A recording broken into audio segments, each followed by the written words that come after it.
جائیں گے. بتاؤ کوئی اور راستہ ہوگا پھر نجات کا؟ ہے جی کوئی راستہ ہوگا بچنے کا؟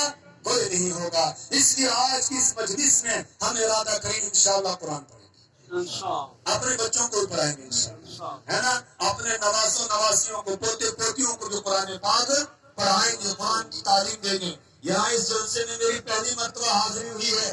اس کے اپنے استاد محترم حضرت مفتی فیض الرحیم صاحب نور اللہ مرقدہ کی آخری وصیت, جو لوگوں کے نام مجھے حکم دیا تھا یہ لوگوں کو بتا دو, تو وہ میں آپ کے سامنے بتاؤں گا, پھر بات ختم.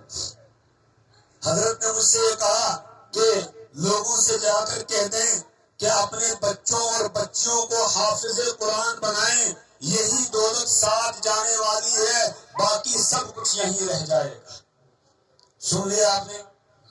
اپنے بچوں اور بچیوں کو حافظ قرآن بنائیں, یہی دولت ساتھ جانے والی ہے, باقی سب کچھ یہیں رہ جائے گا.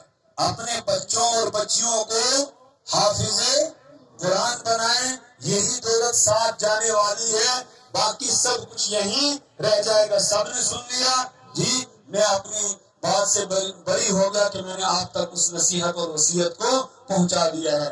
اللہ ہمیں عمل کی توفیق عطا فرمائے. سبحان اللہ و بحمدہ, سبحانک اللہم و بحمدک, ونشہد ان لا الہ الا انت ونستغفرک ونتوب الیک.